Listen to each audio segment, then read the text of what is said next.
Salut tout le monde, c'est Guillaume. Comment flouter l'arrière-plan d'une photo? Si par exemple vous n'avez pas d'objectif ou d'appareil photo qui vous permet de faire des mises au point comme vous voulez, eh bien on va voir ensemble dans cette vidéo une technique toute simple pour flouter artificiellement l'arrière-plan d'une photo grâce à un logiciel que normalement vous avez tous utilisé au collège ou au lycée pour faire des diaporamas puisqu'il s'agit de PowerPoint.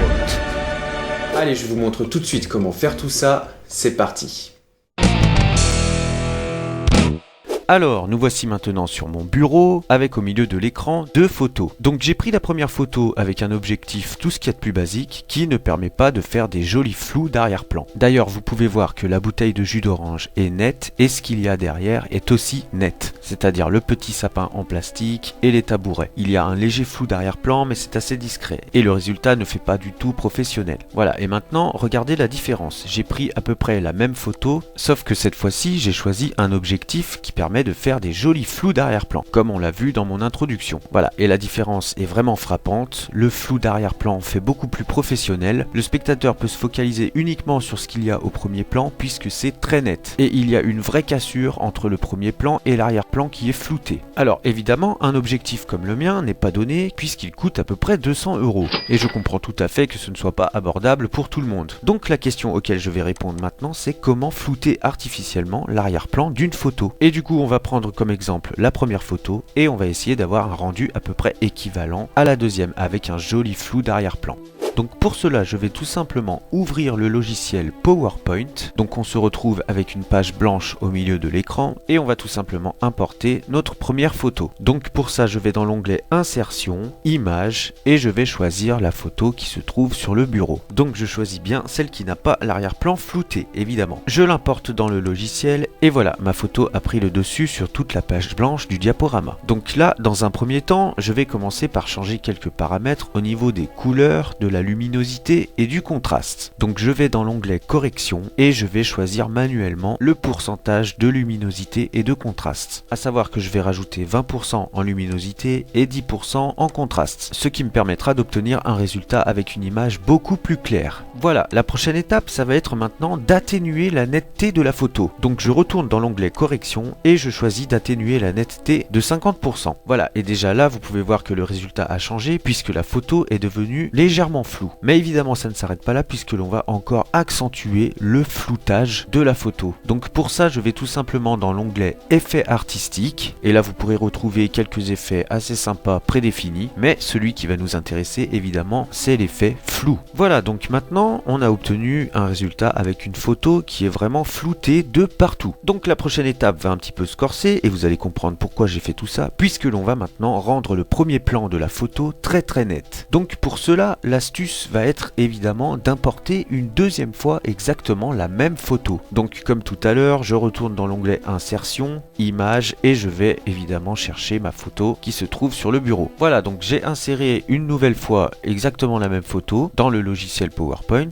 Alors là, évidemment, la dernière photo insérée sur le diaporama a pris le dessus par rapport à celle d'avant, mais si on la déplace, on retrouve bien notre photo qu'on a floutée tout à l'heure. Et elle se trouve juste derrière. Voilà, je vais un petit peu dézoomer le diaporama pour qu'on y voit plus clair et je vais corriger la luminosité et le contraste de la deuxième photo pour qu'au niveau des couleurs on soit équivalent à la première qui se trouve derrière. À savoir que j'ajoute 20% de plus en luminosité et 10% en contraste comme tout à l'heure. Voilà, donc maintenant nos deux photos bénéficient du même éclairage. Donc maintenant, eh bien on va faire exactement le contraire de ce qu'on a fait avec la première photo. C'est-à-dire qu'au lieu de flouter la deuxième photo, cette fois-ci on va accentuer la netteté de la photo. Donc pour ça, je vais dans l'onglet correction et j'accentue la netteté de la photo de 50%. Voilà, donc on se retrouve maintenant avec une photo très nette au premier plan et très floutée à l'arrière-plan. Donc maintenant, la prochaine étape va être de complètement supprimer l'arrière-plan de la photo très nette qui se trouve au premier plan sur le diaporama. Donc regardez, vous allez comprendre tout de suite. Je fais tout simplement supprimer l'arrière-plan en étant sur la première photo. Donc là, je vais zoomer un petit peu pour qu'on y voit plus clair. Et là, je vais tout simplement venir choisir des zones à supprimer. Donc j'ajuste j'ajuste comme je peux la zone de suppression en essayant de garder au maximum tout ce qu'il y a au premier plan sur la photo, c'est-à-dire la bouteille de jus d'orange et le dessous de la table en vert. Et en fait, toute la partie qui sera en violet sur la photo, c'est la partie qui sera complètement supprimée. Voilà, donc j'ajuste comme je peux avec des marquages qui permettent de supprimer ou de garder des zones. Et une fois que la sélection me paraît acceptable, je fais tout simplement conserver les modifications. Et voilà, toute la partie violette sur la première photo a complètement disparu. Et maintenant, la magie, ça va être de venir superposer notre première photo qui est complètement nette sur notre photo qui est floue à l'arrière-plan. Et voilà, le résultat est vraiment bluffant par rapport à la première photo, on va comparer juste après. On a bien un premier plan qui est ultra net et un arrière-plan qui est complètement flou, ce qui équivaut à une photo professionnelle. Donc pour que vous voyez bien la différence, je peux même avancer ou reculer la première photo. Donc on voit bien la différence de netteté. Et pour aller encore plus loin, vous pouvez même vous amuser avec un petit peu de fantaisie, comme par exemple juste mettre en noir et blanc l'arrière-plan de la photo. Et ça fait des effets artistiques vraiment géniaux. Donc vous êtes vraiment libre de création avec PowerPoint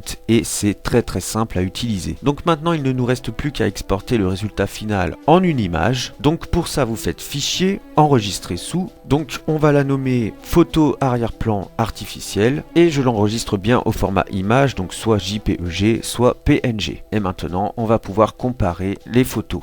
Voilà, donc ma photo avec l'arrière-plan flou artificiel a été créée. Par contre, petite précision, il est vrai que quand on passe par PowerPoint pour créer une photo, elle va perdre en qualité. Mais bon, vous voyez quand même que si on compare la photo créée avec PowerPoint et la première photo du début, le résultat est quand même assez bluffant. On a une jolie éclaircie et un beau flou d'arrière-plan assez proche de la photo prise avec un objectif professionnel. Et grâce à PowerPoint, vous pouvez même vous permettre quelques fantaisies, comme par exemple rendre l'arrière-plan complètement en noir et blanc pour laisser place juste au premier plan avec la couleur. Donc si vous aussi vous voulez vous procurer le logiciel PowerPoint, eh bien rien de compliqué, je vous ai mis un lien dans la description en dessous de cette vidéo. Et si vous cliquez dessus, vous atterrirez sur cette page. Alors pour bénéficier du logiciel à vie, je suis d'accord, il est assez cher puisqu'il est à 135 €. Mais ne paniquez pas tout de suite puisque vous pouvez effectivement faire des économies et obtenir PowerPoint pour seulement 7 € par mois.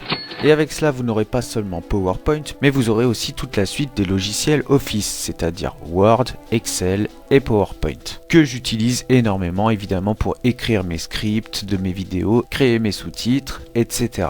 Vous aurez également un forfait à 69 € par an, mais je trouve que celui-là n'est pas très rentable. Voilà, donc libre à vous d'aller explorer tous les liens que j'ai mis en description. J'ai fait énormément de vidéos concernant PowerPoint que j'utilise beaucoup pour faire mes animations, superposer plusieurs vidéos, me cloner et parler avec moi-même sur une vidéo, etc.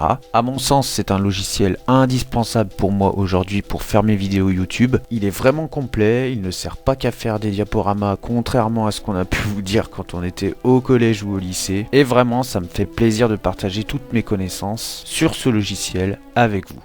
Merci beaucoup d'avoir regardé cette vidéo. Si elle vous a plu, n'hésitez pas à me le faire savoir et n'hésitez pas non plus à vous abonner pour ne rien rater de la suite. Sachez que si vous aussi vous voulez progresser sur YouTube, j'ai fait une vingtaine de tutoriels qui peuvent grandement vous aider. Donc je vous invite fortement à aller y jeter un œil. Voilà, vous retrouverez évidemment les liens en description ainsi que tous les liens du matériel que j'utilise pour faire mes vidéos. Ce n'est pas très cher, vous verrez. Quant à moi, je vous dis à la prochaine et en attendant, comme d'habitude, faites de bonnes vidéos. Ciao!